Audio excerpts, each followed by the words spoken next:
Hi, this is Brad Keithley, Managing Director of Alaskans for Sustainable Budgets. Welcome to the weekly Top 3, the top 3 things on our mind here at Alaskans for Sustainable Budgets for the week of October 27th, 2025. The weekly Top 3 is a regular segment on The Michael Dukes Show. The show broadcasts on both Facebook Live and YouTube Live, as well as via streaming audio from the show's website, weekdays from 6 to 8 a.m. I join Michael weekly in the first hour of Tuesday's show from 6:10 to 7 a.m. for a discussion between the two of us about our 3 issues. We post the podcast of our discussion following the show on the Alaskans for Sustainable Budgets Facebook, YouTube, SoundCloud, Spotify, and Substack pages, also on the Alaskans for Sustainable Budgets website, as well as the project's page on national blog site, medium.com.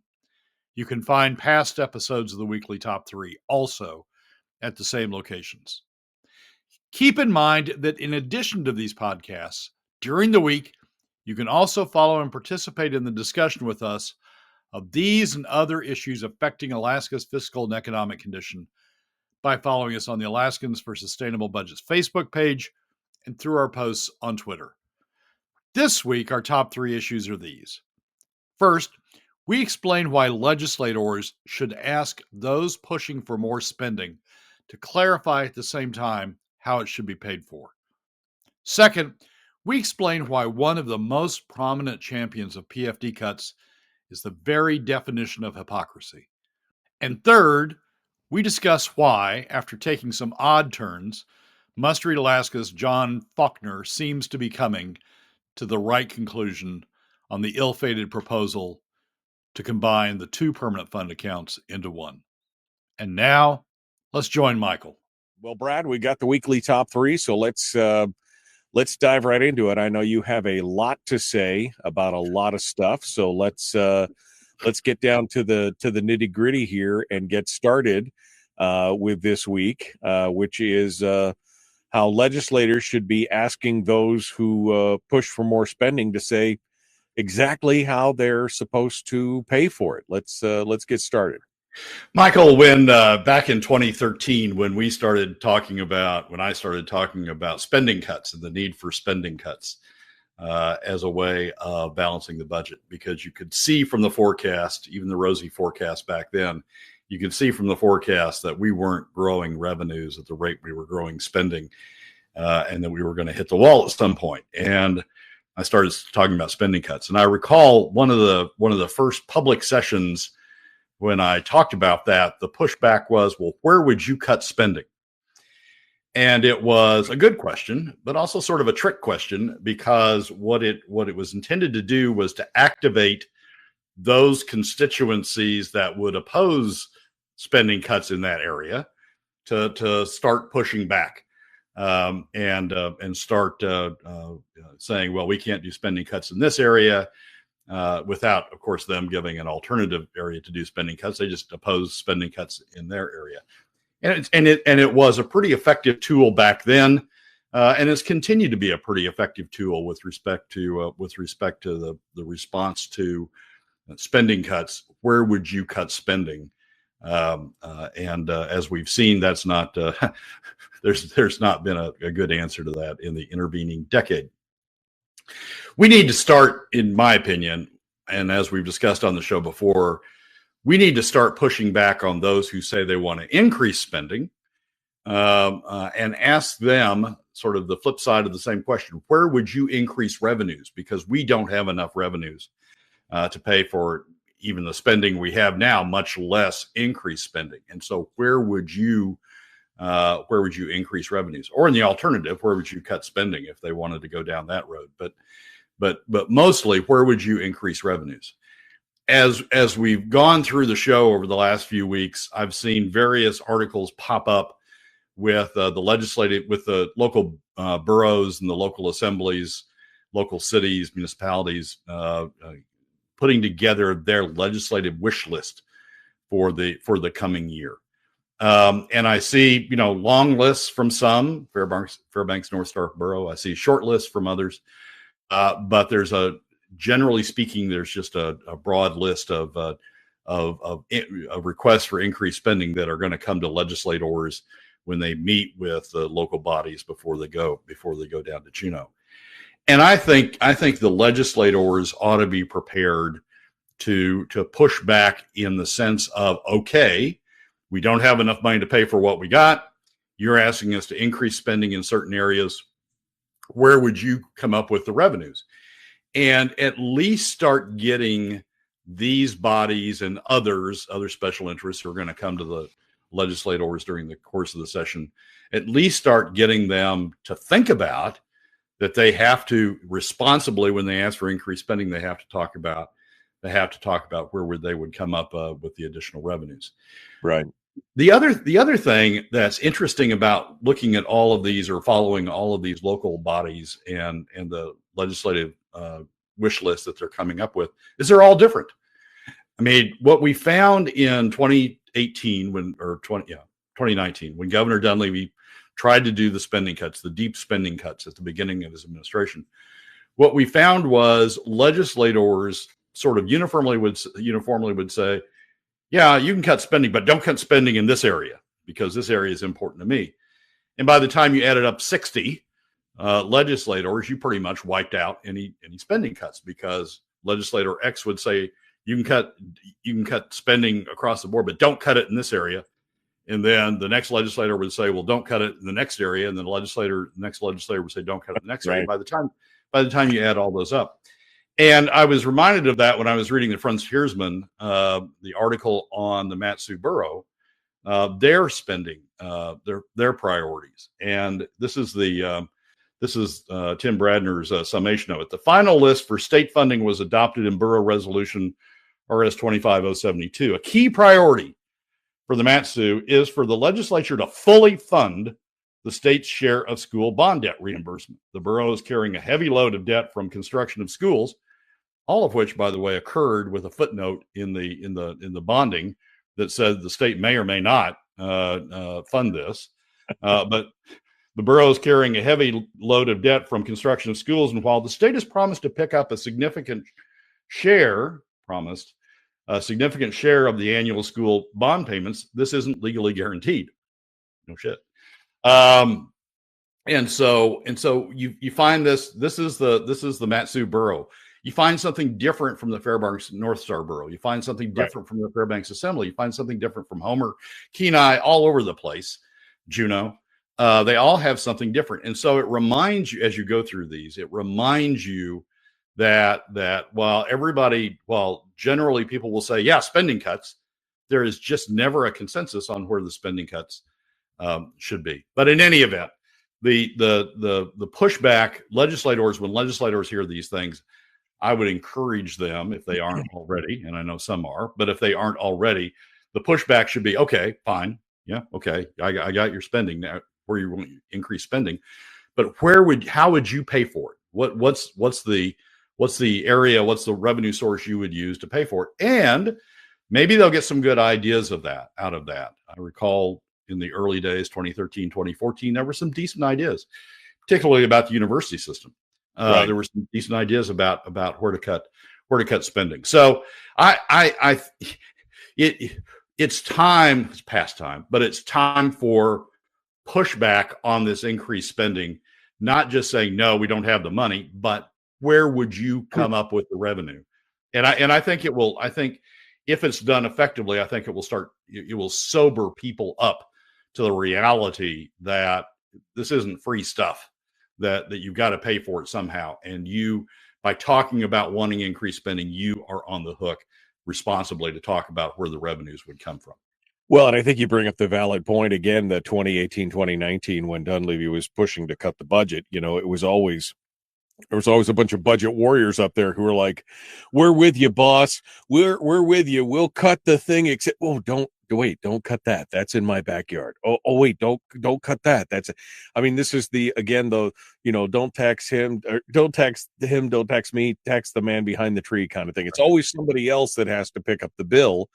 And this is the politician's disease of, not only do we know better than you how to spend your money, but we know better than you we should protect all of this spend, but this other spend. And in principle, we agree with the idea of cuts, just as long as we don't get hurt. I mean, they don't understand that we've created such a dependency state that no matter what you do, no matter where you cut, somebody is going to be injured. I mean, Will Stapp was talking about that one program that he was trying to cut. It was, I think he said it was a $50,000 program, wasn't serving anybody, hadn't had a constituency served in years, couldn't get the thing cut because somebody might need it one day, somewhere, some way. And it was just a simple $50,000, wouldn't even affected anybody. I mean, that's the point that we're at today in state government. Yep. So I think the pushback on that is how do you pay for it then? Who do you want to tax? Who pays for this program, this additional program or this program that you want to keep, this additional program that you want to add? Who pays for it? Who are you suggesting pay for your spending? And if some of the Matsu boroughs say, well, it ought to be done through PFD cuts, then okay, they're on the record saying that. But they're also saying at that point they want middle and lower income Alaska families statewide to pay for their spending program in the Matsu. So I it's not going to be the end all cure all, but at least it's going to create a sense of responsibility on the part of those asking for increased spending to come up with legitimate ideas on how you pay for it. Back in 2013, 2014, my response at that time, and my response really consistently since, has been across the board. Everybody shares in the burden across the board. Frankly, that would be my response also on the revenue side. Just like the fiscal policy, the 2021 Legislative Fiscal Policy Working Group said, it's a little bit of everything. It's a little bit of PFD cuts by restructuring it down to POMV 50/50 from the current statutory method. It's a little bit of broad-based taxes. It's a little bit of oil taxes. It's a little bit of spending cuts. It's a little bit of this and that. You spread the burden, and as a result of that, you limit the burden on any one given constituency or one given class. I think that the Fiscal Policy Working Group, I think, had a great idea in that regard. And I think it's also a great idea with regard to spending cuts, that everybody shares the burden a little bit instead of focusing it on just one group. But it's a question that I think needs to be asked. Where would you come up with the additional revenues to pay for the additional spending that you're proposing? We've already seen this new crop of gubernatorial candidates come in, and the ones that we've interviewed, we've asked, we've talked a lot about a lot of this stuff, and we're hearing kind of this strident call from many of them of, well, no taxes. I'm not interested in taxes. I'm not interested in this at all. But again, this is a collaborative effort. And if the legislature has no interest in cuts, which it obviously doesn't, and there's no interest in generating new revenue, we're back to the same old, only this time there's no more deep pockets to pull the money out of. There's no more piggy banks left. There's no more couch cushions to flip over. And so what do we end up with in these, for these candidates? Yeah. So what the candidates are really saying, when a candidate tells you no taxes, I'm not interested in any new revenues, I'm against all that, what they're really saying is PFD cuts, because there's no place else to go. There's no other revenue source that is available to the legislature, is available to the state as a whole. What they're really saying when they don't say anything else is they're really saying PFD cuts. And if, like Bernadette, they say no PFD cuts, then they're just off in La La Land someplace. They're visiting Disneyland, Fantasyland in the course of their campaigns, because we saw that in 2018, we saw that in 2019. Not going to happen. The only way that would possibly happen is if a gubernatorial candidate ran with a collection of legislative candidates that were all committed to that principle, that we're going to do it by cuts, and here's the cuts we're going to do. But a gubernatorial candidate, we saw this with Dunleavy, a gubernatorial candidate on their own saying that they're going to do this through spending cuts just doesn't work, because you don't see in the legislature the political will, the collective political will to agree on those spending cuts. Kevin just talked about how resource development is the long-term solution. But again, just like I've said to many legislators, the problem with resource development is that it's a longer term fix. How do we get over the next 5 to 10 years? That's my question, right? I mean, how do we get through the next 5 to 10 years where we're already predicted to have all those things, have these huge deficits and everything else? How do we make it? That's the problem. I agree. Resource development's a great idea, but I mean, we need money tomorrow. That's like, I'll pay you Tuesday for a hamburger today kind of thing, right? Yeah. And Michael, I mean, the only resource development that under anything approaching the current tax schemes that produces the kind of revenue that we need to be talking about is oil. It's the only, I mean, gas does, even the LNG project wouldn't produce that type of revenue. It's oil. And under the current oil tax code, we lose money. The state loses money from resource development because of the way the tax code works, with all of the deductions and the exclusions and the credits. The state loses money. You can see that. If anybody wants to dispute that, go to the spring revenue forecast and look at the production tax revenue line across the next 10 years. It goes down dramatically. Production's going up by 40%. Resource development. Revenues from production taxes are going down by over 30%. I think it's closer to 40%. They're going down by that percent. Why is that? Because with all of the resource development, the deductions, exclusions, the credits, all of the things that flip in, it reduces production taxes. So, people who say resource development, it's the same thing as saying spending cuts. It's not going to happen in terms. If you want to change the oil tax code, that'd be great, but it's not going to happen under the current oil tax code. It's not going to happen with current mineral development under the small royalties and taxes we get from that. It's not going to happen. And so, you're just trying to deflect the conversation away from things that are going to happen. And I just, it's a waste of time. I mean, I appreciate Kevin saying it. I appreciate that legislators, but it's just a waste of time because it isn't going to produce the type of revenues we're talking about. And particularly in the case of oil, it's going to reduce the revenues. Additional development is going to reduce the revenues that we get, at least in the next 15 years. And you and I'll be done by then, or I'll be done by then at least. What, you're putting a timeline on it? Wait, Brad, wait, that's it.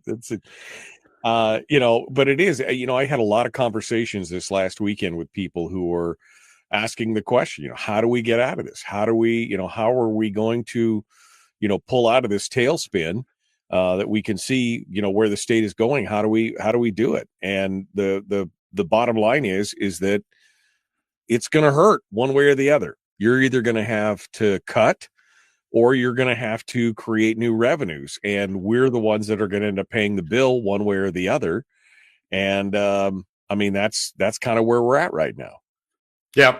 My point has been, and I continue to think it's true. My point has been, if you structure revenues in a way that it affects everybody, including the top 20%, the oil companies and the non-resident industries, if you structure revenues in that way, they'll start pushing back on spending. Right now, they're getting a free shot because all of the burdens being shifted to middle and lower income Alaska families. They're getting off, as Hammond put it, scot-free.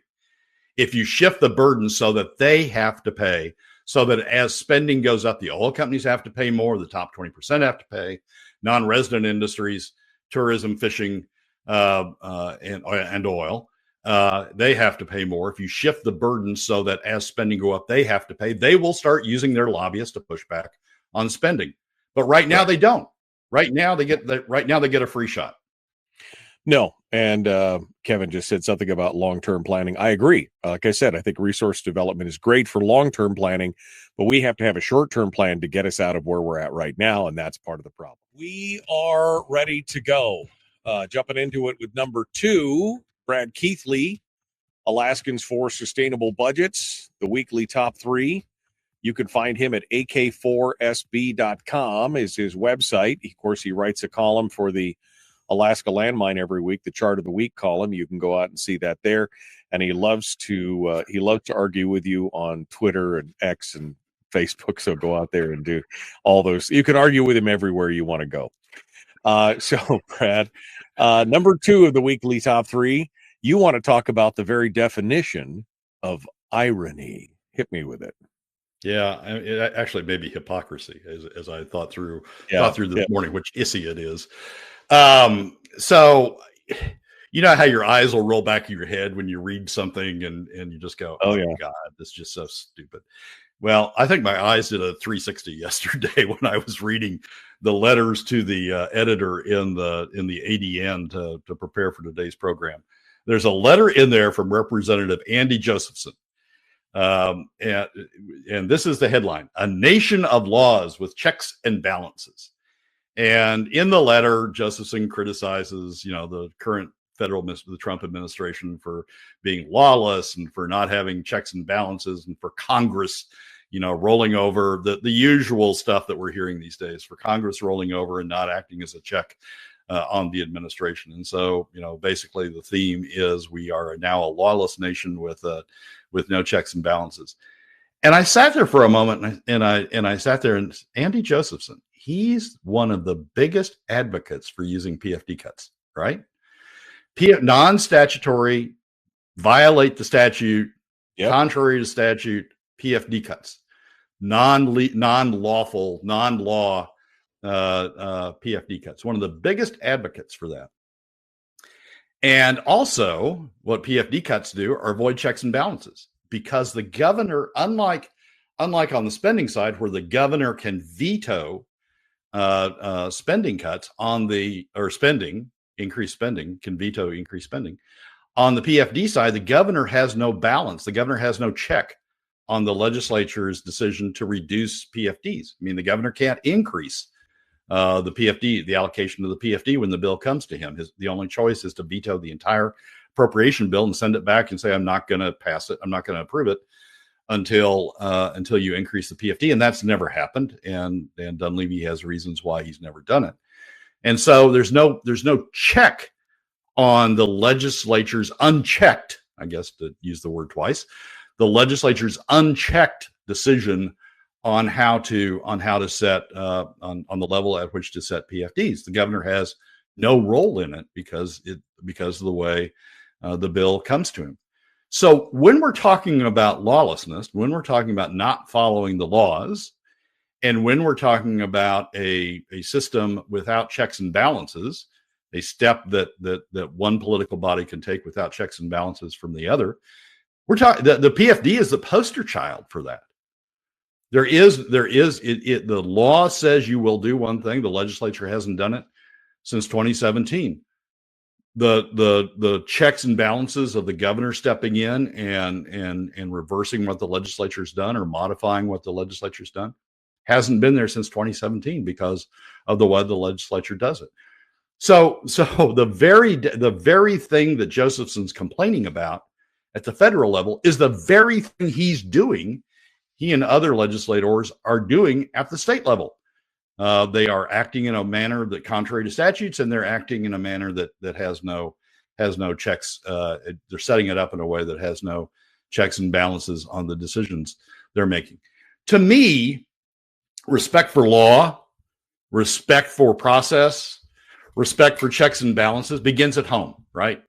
If you're going to want to complain about something at the federal level, be damn sure you're doing it at the state level. And so, I read Josephson's letter. I read it 2 or 3 or 4 or 5 times, and there's just nothing in there. There's no synapses firing that recognizes what he's complaining about at the federal level is the very thing he's doing, at the state level.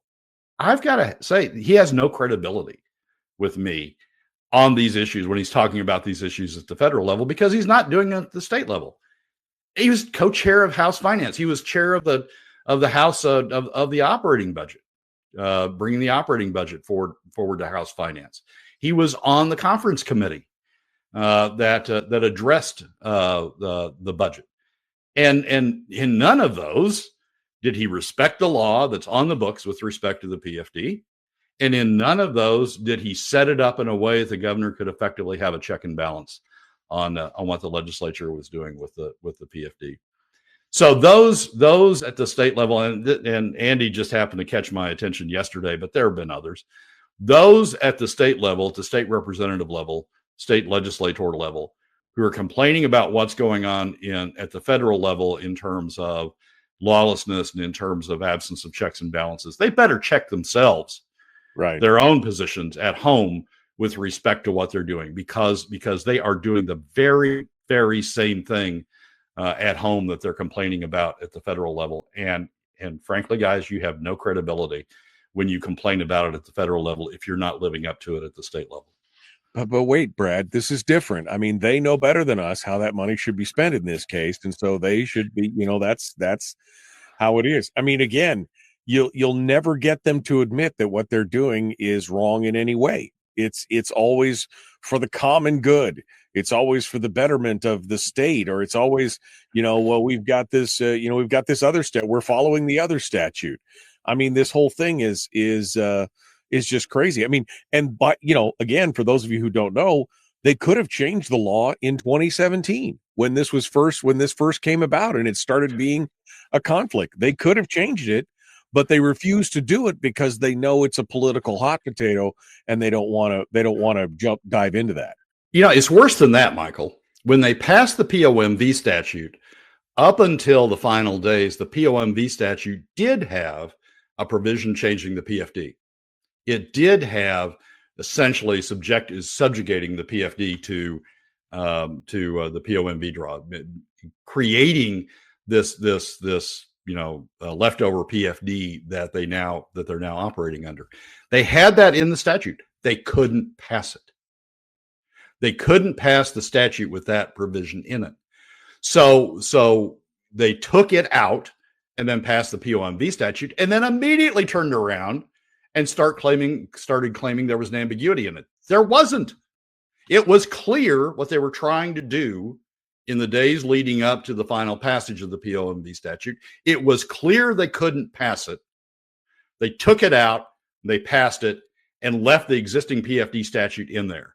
And that is as clear as day in terms of what that means. It means the PFD statute survived. They couldn't get the votes to change it. And so it has remained in the law. There is no ambiguity in that statute. It has remained the law on the books since 2017 because they couldn't get the votes to change it. And yet they ignore it. So next time, a legislator says, oh my God, isn't it horrible what's going on at the federal level? And isn't it horrible that, Congress is rolling over and there's no checks and balances? Hey, buddy, look in your own state, look at your own actions in your own state, and look at what you're doing with respect to PFDs. You're not following the law as it's been on the books since the early 1980s. You're not paying attention to. You're not creating checks and balances because of the way you figured out how to do this. So, don't lecture me on what's going on at the federal level if you can't do the same thing that you're trying to lecture me about at the state level. Well, we won't have to worry about Josephson either, because you heard he's not going to stick around for the next. He's one of those guys that sees the handwriting on the wall and realizes the music is about to stop, and so he's going to remove himself from the dance floor. And we're seeing that with some of the more preeminent members of the legislature who've had a hand in creating this crisis, and you could see now that they're getting ready to bow out and head off to greener pastures to let somebody else, leave somebody else holding the bag. But that's not surprising at this point. Yep. But don't lecture me on your way out the door. So Andy doesn't get a free shot because he's leaving the legislature. Andy has time and time again pushed for PFD cuts, enacted PFD cuts, voted for PFD cuts, voted against the statute. Time and time again, they've structured the budget the way the governor doesn't have a check and balance on it. Don't lecture me on your way out the door about the federal government not doing the same thing, because you haven't lived up to it yourself at the state level, and you had the opportunity to do so. How do we reverse this, Brad? I mean, do you have any idea? I mean, I'm trying to be positive here and try and come up with solutions to some of these problems. I mean, is it just replacing people like Josephson with people who will respect the law or have a solution or don't just see the money as a way to conglomerate power or do whatever? I mean, I don't, what's the solution here? Yeah, I don't know, Michael. I mean, you've got the statistics on how much turnover we've had in the legislature since 2017, and we've elected people, Dunleavy twice. We've elected people that have said they're going to uphold the law, they're going to follow the law with respect to the PFD. They're going to make the hard decisions on the cuts, and then they get in office. They get the special interests that start stopping by at their door, and they don't do it. They don't put Alaska families first. They put the special interests first. They put the oil companies first in terms of not taxing them up to the constitutional standard of maximum benefit. They let the non-residents industries skate with no taxes on non-residents, not even small taxes, not even the trivial taxes that the top 20% pay through PFD cuts. The non-residents pay nothing in terms of contributions towards state government. The only state in the entire nation where non-residents pay nothing toward the costs of state government. They let them skate. So we elect people who say they're going to do the right thing. We elect people who walk into office saying, I'm here to put Alaska families first, and then they don't. They put the special interests first. So I don't know. I mean, I don't.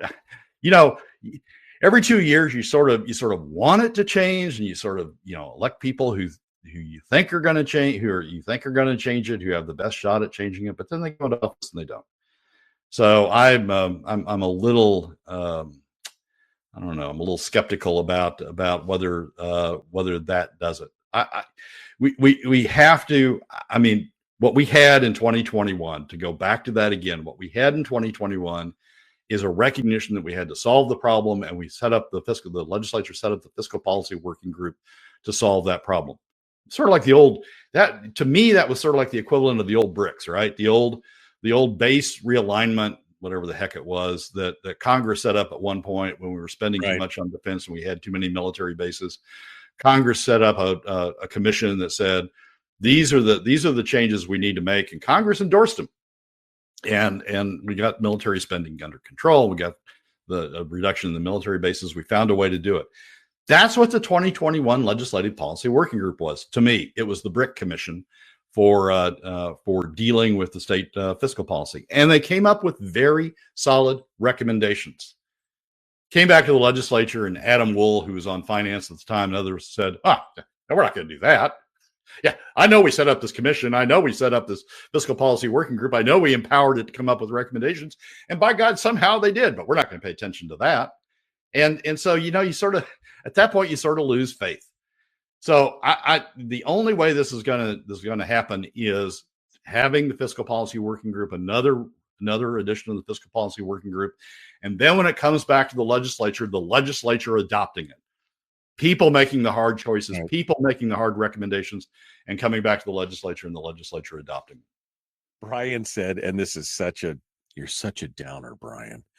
Brian said, honestly, we have to collectively reach bottom like any other addict. That's, and I mean, that's the thing, Brad, right? I mean, we're trying. So how do we, how do we do it? Do we vote harder? Do we, what does it take? And I think Brian might be right. I mean, we literally will have to run the well dry, and then something is going to happen. Now, the worst part is that when you're working from a crisis position, that's the worst place to make long-term, solid long-term decisions. When you're in the middle of a crisis, it's always better to make those plans, when you're not there. But apparently, that's what it's going to take to get some of these people on board, I guess. The problem is, I'm not sure where bottom is. I mean, the bottom should have been in 2014 when we ran the SBR dry and the only thing we had left was the CBR. But that wasn't bottom, because then we started tapping the CBR, tapped it hard, drained it, and ran that dry. Okay, that should be the bottom, right? Now we should have hit bottom. Nope. Now we're going to start in on the PFD. And we're going to start cutting the PFD, using these made up excuses that, there's ambiguity, and the PFD was always intended to be a fail safe and all that sort of stuff. And so we started running the PFD, and now we're going to run the PFD dry. And then we're going to get into this in the third segment. But the concern is now that we're about to run the PFD dry, there still isn't bottom, because they're looking for a way to tap into the permanent fund corpus and start draining the permanent fund corpus out the back door. So, where is the bottom? Is the bottom, 50 years, 20 years from now when we finally drain the permanent fund? Is that when we finally hit bottom? And at that point, where are we? I mean, we got nothing at that point. Yep. So it's we'll let it go till it hits bottom. I don't know where the bottom is. And the bottom just keeps dropping out. I mean, we just keep going down and down and down the rabbit hole. Yeah, Donna agrees with you. Donna just said Alaska won't hit bottom until the permanent fund is gone.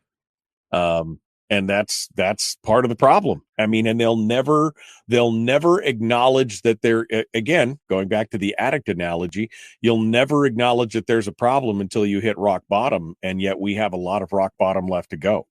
If they do combine the funds and they get access to that, and they get access to the corpus of the fund, then we'll just, again, all of a sudden we've built a whole new road to kick that can down for as many years as again, which will just make the inevitable crash even worse now for our children, because Yep.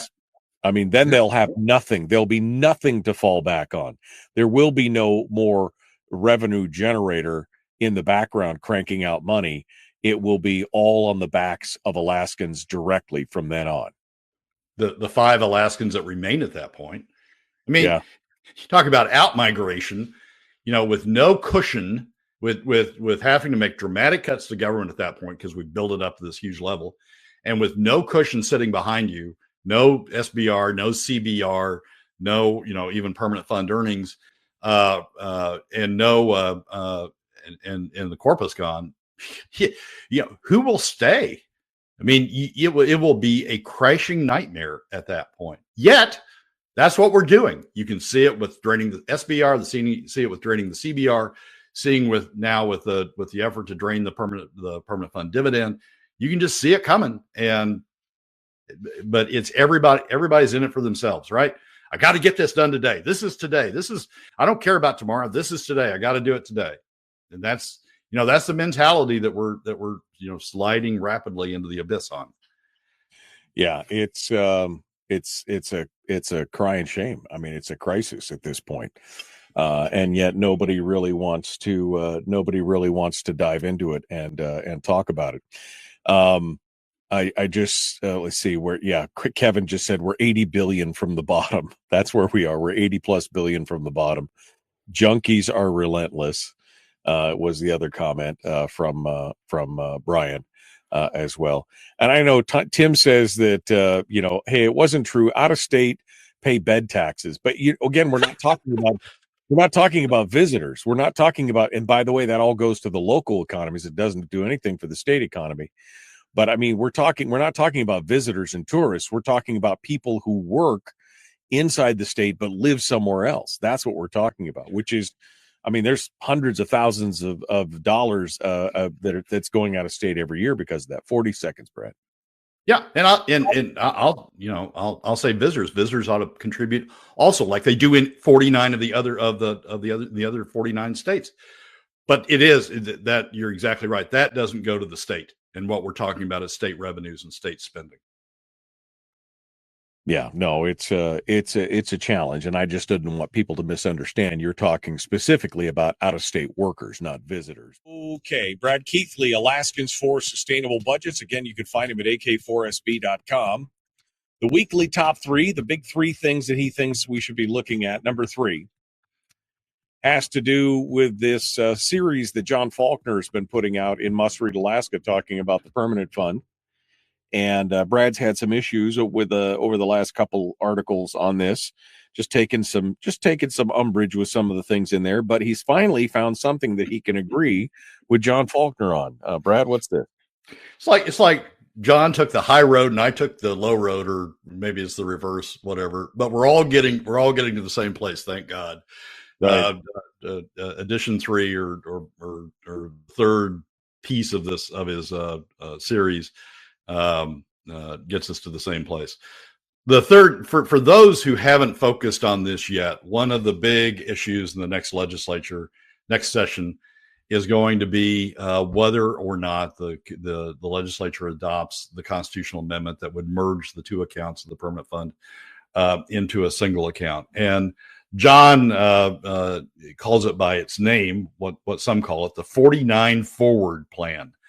Is the name of the proposal to merge the two together. And my concern has been in John's previous articles, the previous parts of the series, he's been supporting the argument in various ways that those who are behind the 49 Forward Plan have been advocating, which is that you need to merge the two accounts together because the earnings reserve is otherwise running out of money.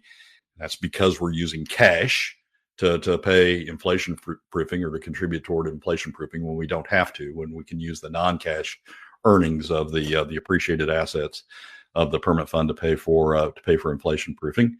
And John also in last week's column, or last week's piece of it, was talked about the earnings reserve in a way that left out the role of the permanent fund dividend in taking out money out of the permanent fund earnings, and the disciplining effect that would have by limiting the cash that would go to the legislature, the disciplining effect that would have. And John left that out of the article. So I've been getting concerned that where he was headed with all this. But this week he talked specifically about the 49 Forward Plan, about the proposal to merge the two together, and he has this paragraph.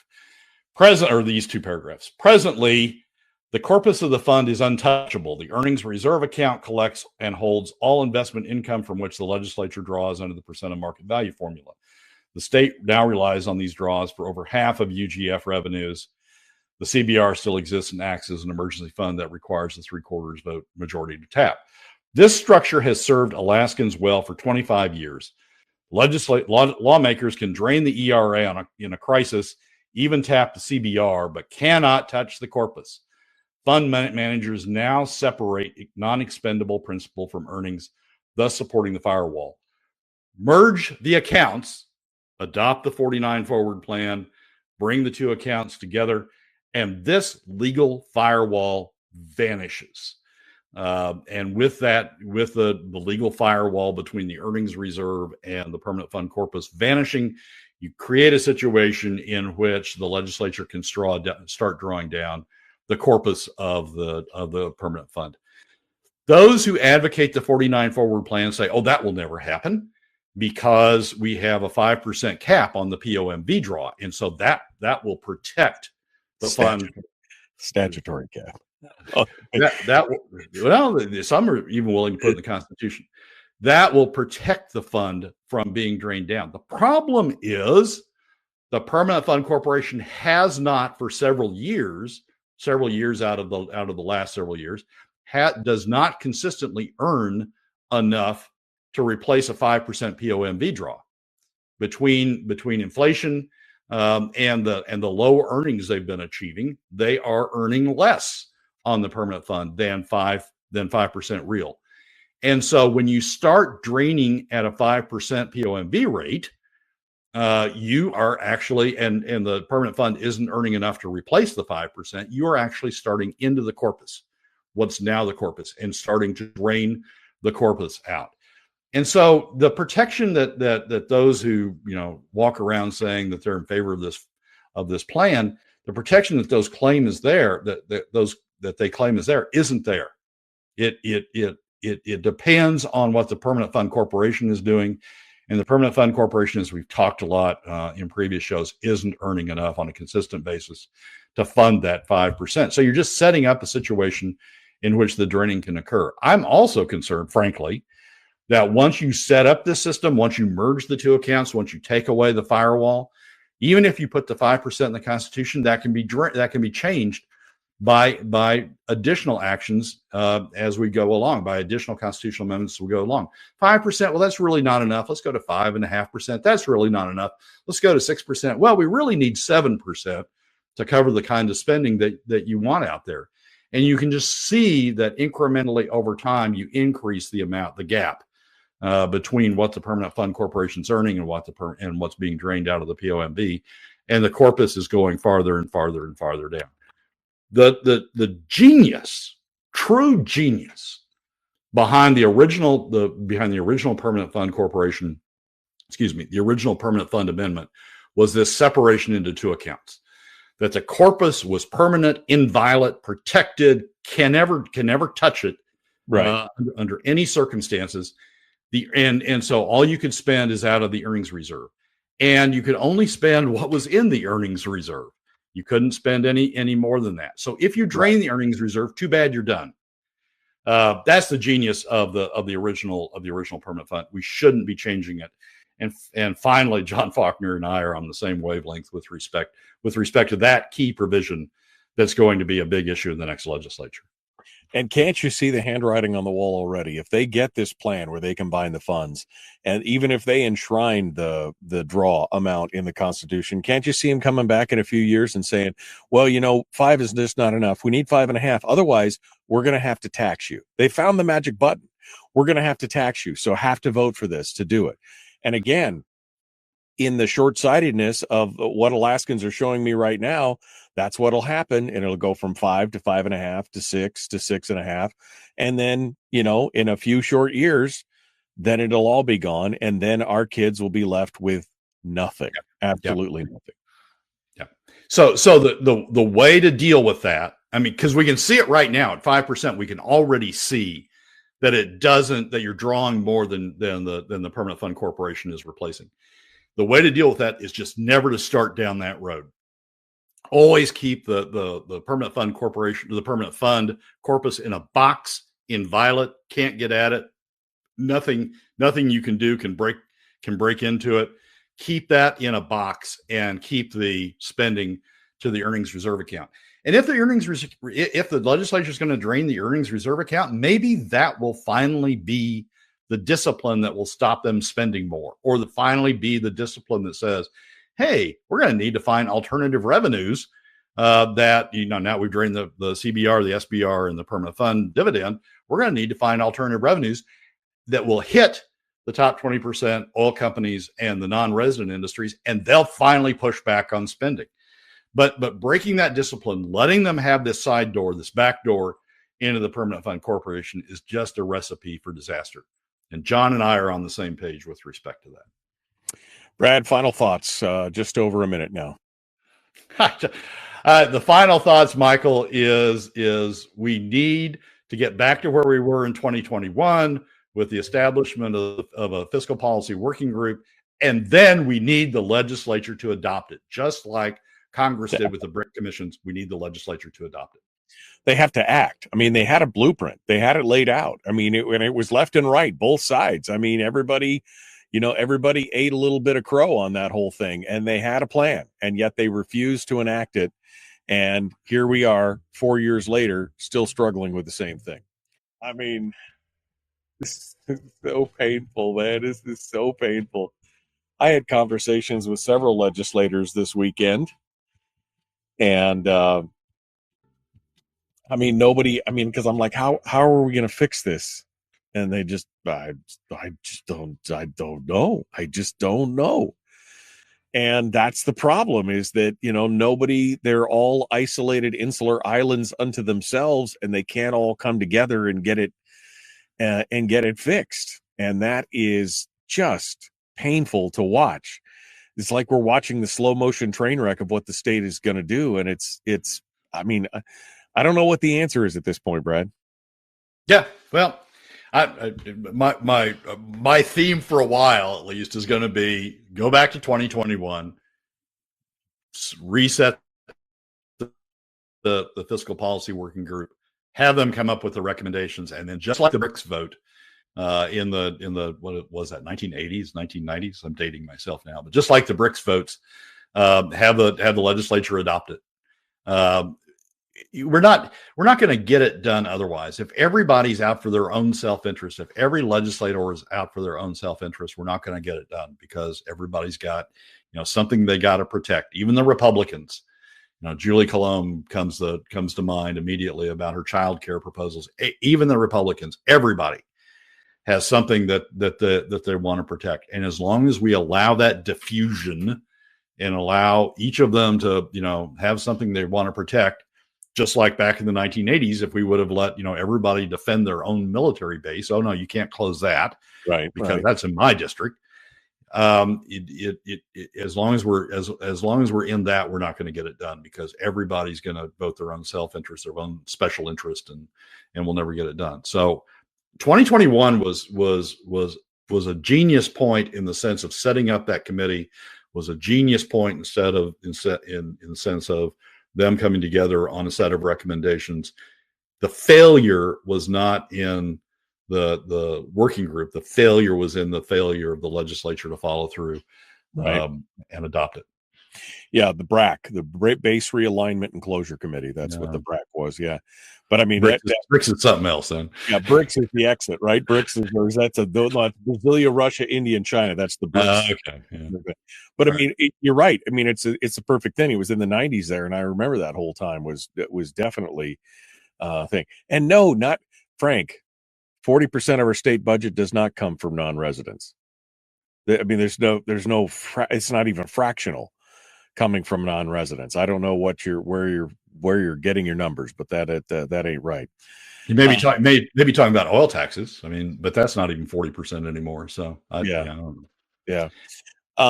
Brad, again, I don't know.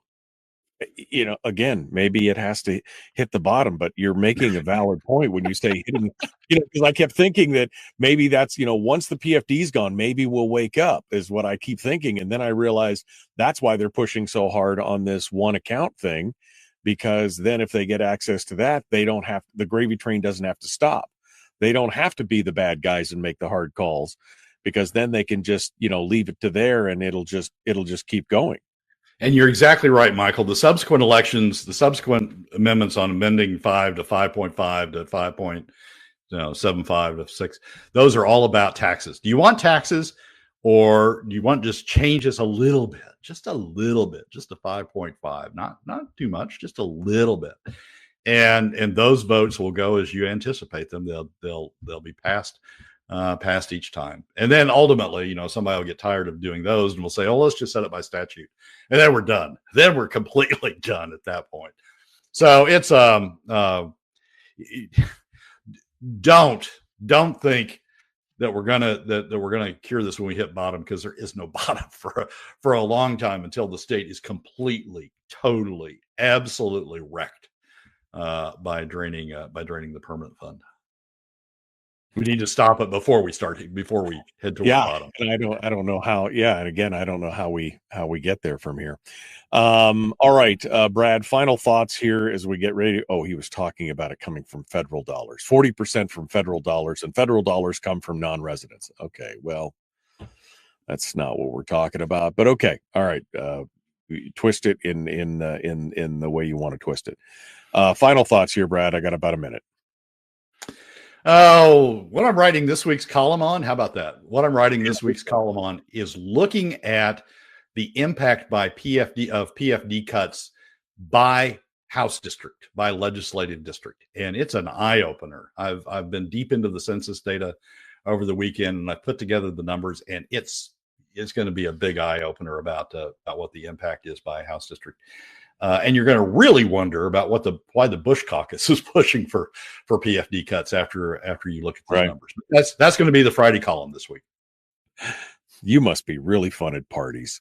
What'd you do all weekend? I was down in the census data. It was amazing. Man, Brad, he's a ball at parties. So, all right, Brad. Well, thank you. We appreciate you, and we appreciate you coming on board as always. This is it's just madness. I don't even know how to put it any other way at this point. It's just absolute madness. So thank you for coming on board, and we will chat with you again next week, my friend. I look forward to it, Michael. Take care. Well, that's a wrap for another week's edition of the weekly top 3 from Alaskans for Sustainable Budgets. Thank you again for joining us. Remember that you can find past episodes on our YouTube, SoundCloud, Spotify, and Substack pages, and keep track of us during the week on Facebook and Twitter. This has been Brad Keithley, Managing Director of Alaskans for Sustainable Budgets. We look forward to you joining us again next week on the weekly top three.